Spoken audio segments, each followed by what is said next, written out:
Hey guys, Dan here with Sterling Self Defense. All right, working on usual everything, but my new barrels, I didn't really announce them yet, but I'm going to test out one of my sleeve barrels today. Here's a regular one I'll show you. It's got the tri-D10 system, magnetic and 2 metal. And my barrels are the only ones in the world that work the FSC, TCP, T8.1, T9.1, hello Badger, and the VKS.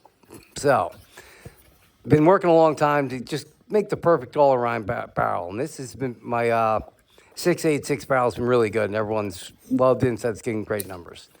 But I want it to get a little farther, a little better. At some point, someone's going to come out with some better rounds. There's going to be different sizes, so you want to be able to adapt. So, freak sleeve barrels are the way to go. This is the sleeves that go inside. This is an XL.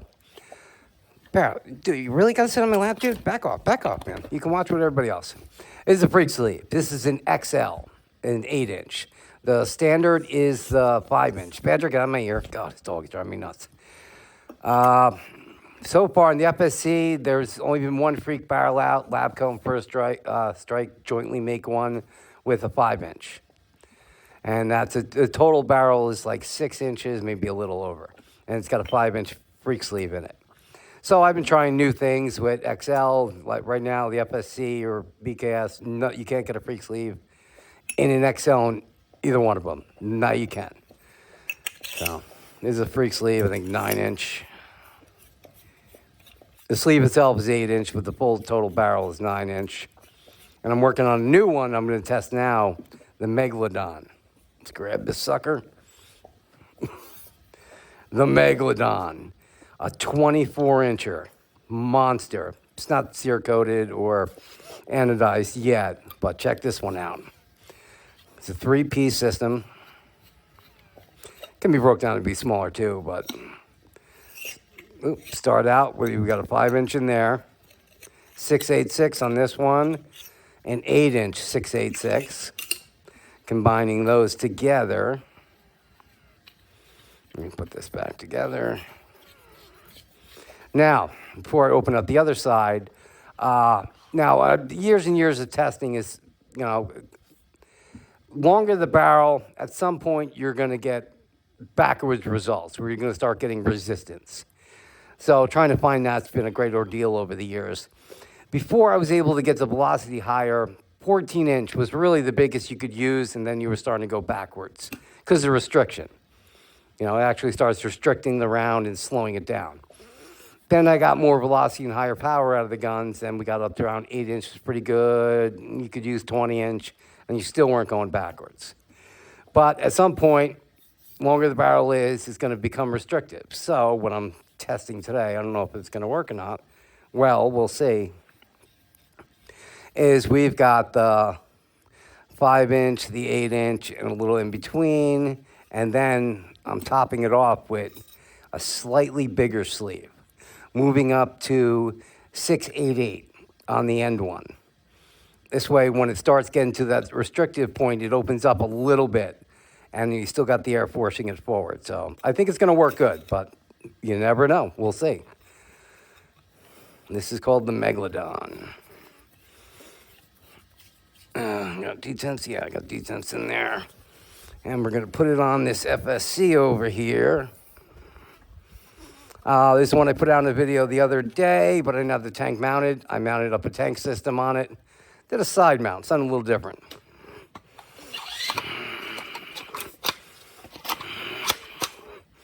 All right, woohoo, look at that big sucker. I had a 9-inch in here the other day, so obviously it's quite bigger. All right, look at that sucker. What a monster. And this one's got the super bolt in it. All right. Get some air in there. I have not tested this at all yet. I just threw all these lines and everything together. So you're finding out if it works with me. All right, air is on. Safety is on. All aired up. All right. And we are ready to fire. Oh, make sure the tank's in all the way. The tank is a little loose. All right. All right. Let's see what it does. First shot. Oh, air's not getting all the way in there. Oh, wait. Hold on. I got something wrong here. Let me clear that. All right. That's air forward. I got so many lines on here, I'm forgetting what they do. All right, here we go. All right, try this again. First shot.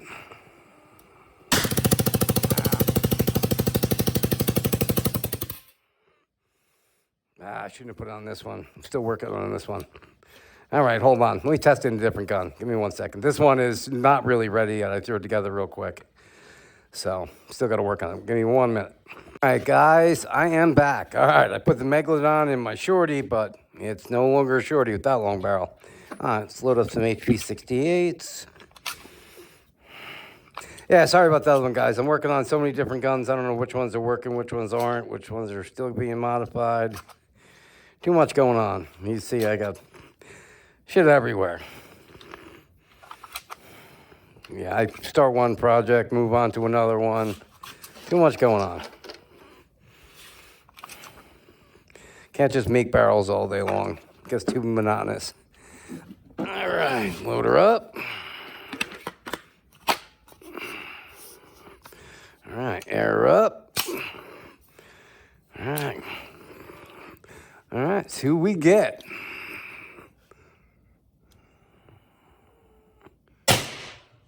$482, $450,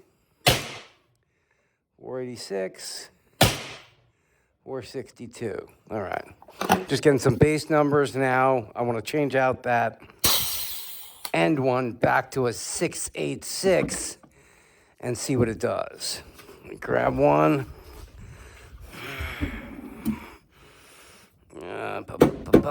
686. Let's see if it makes a difference, because that last one I was making a little wider, so see if it take down the restriction. I want to see what kind of difference I get if I keep it all 686.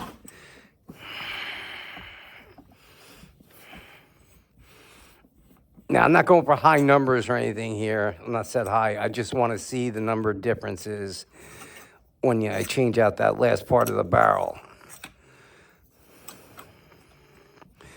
Then when I do high numbers on this, I'll go outside.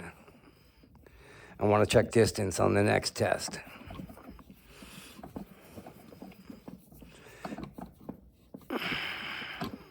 All right, so now we're all 686. I want to see if that 688 helped. So if it goes down, the 688 was helping. If it goes up, it didn't. All right, here we go. All right, first shot, 466, 438, 446, 424, 440. That was all of them. All right, shit, I don't remember. Do you guys remember?